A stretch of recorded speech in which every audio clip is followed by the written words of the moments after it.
Just comment में आपका तहे दिल से स्वागत है। मोमोज तो सभी को पसंद आते हैं, पर ऐसे भी होता है कि मैदा नहीं खाना होता है। तो आज हम ना ही मैदा लेंगे ना ही गेहूं का आटा, तो ये बनेंगे सूजी से मोमोज। उसके साथ बनेगी चटपटी सी मोमोज की चटनी, और ये जो अंदर डाली हुई जो हमने स्टफिंग है ना, बहुत ही मज़ेदार सी है। बस आपको भी अच्छी तरह से इसे बनाना है, तो पूरा वीडियो अंत तक देखना होगा। तो चलो ज़्यादा कुछ ना बोलते हुए हम इस रेसिपी को जल्दी से शुरू करते हैं। तो सबसे पहले हमें क्या करना है, यहाँ पर पहले तो हमें यहाँ पर जो स्टफिंग है उसकी तैयारी करनी होगी। तो कढ़ाई लेनी है, 2 चम्मच डाल देने तेल, और उसके साथ हरी मिर्ची, लहसुन और अदरक की पेस्ट डालनी है। बस दरदरे से डालनी है। लहसुन को आपको लेनी 7-8 कर लिया, हरी मिर्ची 2 लेनी, 1 इंच आपको अदरक लेके मिक्सी जार में डाल के दरदरा से आप इसे पीस दीजिए, उस तेल के साथ भून दीजिए। गैस की फ्लेम आपको बहुत ही फास्ट रखनी है, स्लो नहीं करनी है। बाद में एक छोटा सा प्याज ले लीजिए, इसे भी आपको भूनना है। अब मैंने यहाँ पर ली है पत्ता गोभी और गाजर, आप पनीर भी डाल सकते हैं। जब भी हम सब्जियां काटते हैं तो क्या होता है, हमें हम छुरी से या तो काटते तब वो बारीक बारीक से नहीं होते, तो आप चॉपर हो तो चॉपर्स में कीजिए, या तो आप मिक्सी जार में डाल के पल्स मोड पे कर दीजिए। अच्छी तरह से सब्जियां कटी जाएगी। अब मैंने तो इसमें सब्जियों को मिक्सी जार में ही कर लिया था। तो अब देखिए, इसके अंदर डाल दिया मैंने थोड़ा सा नमक, और उसी के साथ सोया सॉस डालना है, एक छोटा सा चम्मच। अब इस सॉस डालने के बाद आपको क्या करना है, इसे वापस थोड़ा सा भून देना है। अब क्या करेंगे, अब ये भूनने के बाद हल्का सा गैस को स्लो कर दीजिए। अब यहाँ लेनी छोटी सी कटोरी पानी, उसी के अंदर डालना है 1 चम्मच कॉर्नफ्लावर।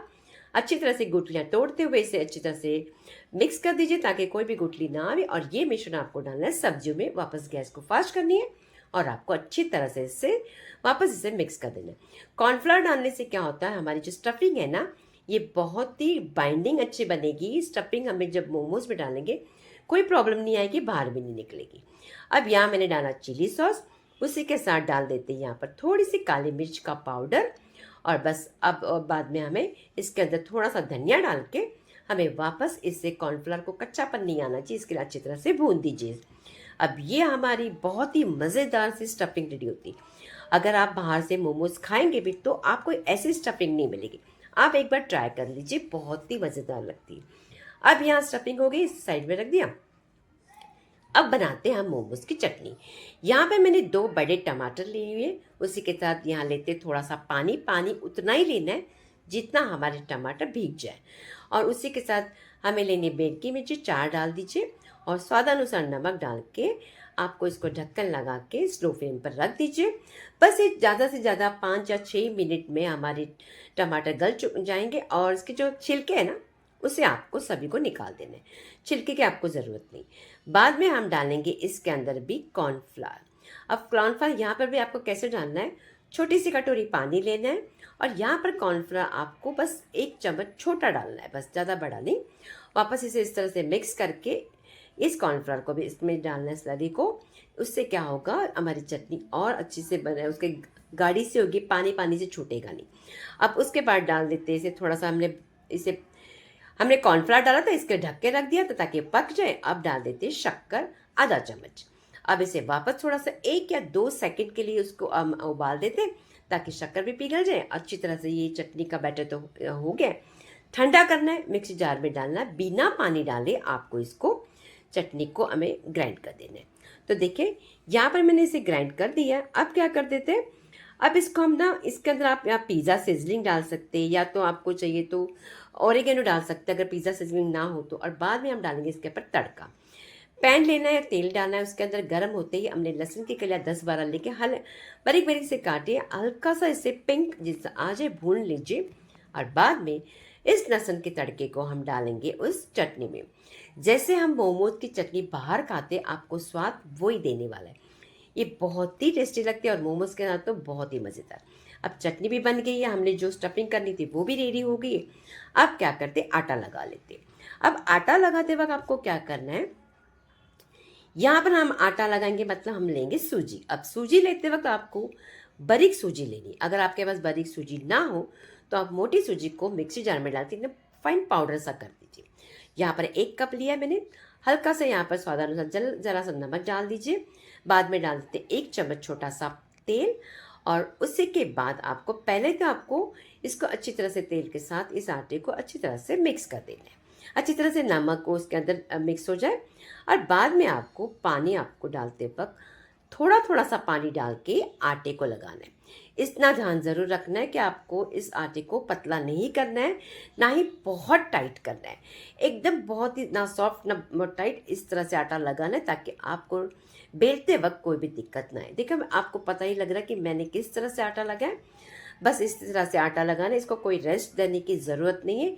बस हमें इस जल्दी से हम इसकी रोटी, मतलब जैसे कि पूरी की जैसी रोटियां बना लेंगे। तो मैंने ढक के रख दिया था। अब इसके क्या करते हैं, इसके दो पोर्शन कर लेते हैं। आप इसी वक्त ना छोटे छोटे से गोले करके भी आप उस वक्त बेल सकते, पर मेरा तरीका इस तरह से, तो मैं क्या करती हूँ कभी भी इस तरह से काट के साइड में रखता ताकि वो सूजी जो है ड्राई ना हो। और इसके बाद इसका रोल करके इसको चाकू से इसको काट देते हैं। काटने से क्या होगा, एक जिस तरह से होगा, मतलब ना कोई बड़ा ना कोई छोटा, इस तरह से नहीं होगा, एक जैसे लेवल में आ जाएंगे हमारे मोमोज। अब इसे निकाल के उन बाकी के लोइयों को भी उसी तरह से रख देते हैं। अब यहाँ पर आपको तेल आटा कुछ भी नहीं लगाना है, बस आपको इसी तरह से इसको बेलना है। अब बेलने के वक्त आपको पतला सा बेलना है, बिल्कुल मोटा नहीं बेलना है। मोटा बेलोगे तो मोटे मोटे से उसमें बाइट आएगी आपके। इसके लिए इस तरह से पतला सा बेल देना है। अब ये बेल के हो चुका, तो अब क्या करते हैं, हमारी जो फिलिंग है इसके अंदर भर देते हैं। अब यहाँ मैं आपको सिंपल सा तरीका बताऊंगी। मोमोज करने सभी हम चीज़ें कर लेते हैं, चटनी भी बना लेते हैं और स्टफिंग भी बना लेते हैं, पर सबसे पहली बात तो ये आती है कि मोमोज के जो हमारे जो शेप होते हैं वो हमें नहीं करने आता है।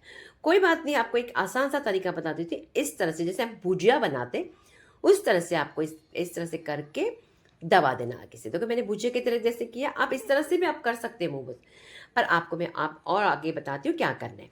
अब इसे अच्छी तरह से हमने दबा के ली ले ताकि जो हमारी स्टफिंग है बाहर ना निकले। अब आपको इसको थोड़ा सा पलट दीजिए और पहले तो आपको इस तरह से दबा दीजिए। अब दबाने के बाद क्या करना है, एक यहाँ से एक आटे को लेके इस तरह से एक दूसरे के ऊपर आपको जोड़ देना है। बस जोड़ने के बाद इसको अच्छी तरह से दबा दीजिए ताकि ये ना खुले। और कुछ नहीं है, सिंपल सा तरीका है, कोई भी कर सकता है, आसानी से बना सकते हैं। और आप इस तरह से मोमोज बनाएंगे, सही मायने में इतने अच्छे टेस्टी बनते हैं कि आप इसे बार बार एकदम आराम से बना सकते हो। जब कभी भी कोई मेहमान भी आए तभी भी बना सकते हो। सभी मैंने मोमोज बना लिए। अब मैंने ये जो स्टीमर का जो थाली थी उसको पहला सा ऑयल ज़रूर लगाना है, नहीं तो हमारे मोमोज चिपक जाएंगे। उसके ऊपर आपको बटर पेपर लगाना है तो आपको दिक्कत नहीं होगी। लगाने के बाद इसके ऊपर सब मोमोज रख दीजिए और पहले ही स्टीमर के ऊपर आपको स्टीमर में पानी आपको उबालने रखना है, क्योंकि ठंडे में आपको नहीं रखना है ये मोमोज। अच्छी तरह से पानी उबलने देना है। और तब तक देखिए मैंने सब रेडी कर दिए। अब क्या करते हैं, इसको उठा के हम रख देते हैं स्टीमर में। देखिए बहुत ही आसान है, कुछ भी आपको दिक्कत नहीं आएगी, उसी तरीके से रखना है। बाद में क्या करेंगे, हम जब स्टीमर में रखेंगे ना तो ऊपर से हल्का सा इसे ऑयल ज़रूर लगाए, तेल ज़रूर लगाए, ताकि ये आपको एक मतलब उसमें नरम स्पन मतलब सॉफ्ट सा रहे। इसके लिए आपको तेल लगाना है, उससे क्या होगा, नरम ही रहेंगे। अब इसे आपको 15 मिनट के लिए रखना है। देखो 15 मिनट के बाद हमारे मोमोज रेडी हो गए। अब इसे निकाल के पहले किचन प्लेटफॉर्म पर रख के ठंडे होने रख देते हैं। अच्छे से ठंडे होने दीजिए। उसके बाद चाहिए तो आप धनिया डाल दीजिए, चिली फ्लेक्स डालिए, ऑरिगेनो डालना तो वो डालिए, जो आपका मन करके डाल सकते हैं। और कुछ भी ना डालें तो भी कोई प्रॉब्लम नहीं। अब ये हमारे मोमोज रेडी हो गए, तो हम इसे अब थाली में चटनी के साथ सर्व कर देते हैं। तो मैंने थाली में चटनी के साथ सर्व किया। अब इसे तोड़ के भी बता देती हूँ, आसानी से टूट एकदम नरम सॉफ्ट बन जाते हैं। और उसकी जो स्टफिंग भी इतनी टेस्टी लगती है। आप इसका जो कवर होता है ना, वो जो सूजी का, वो भी आप खाएंगे, इतना टेस्टी बनता है। इसे ज़रूर बना के देखिए। अगर आपको मेरी रेसिपी अच्छी लगी हो तो ज़्यादा से ज़्यादा इसे लाइक करना है, उसी के साथ शेयर करना है। तो प्लीज़ मैं शॉर्ट वीडियो भी देती हूँ, वो भी देखिए। और आगे मिलते हैं मैं अच्छी सी और एक रेसिपी के साथ।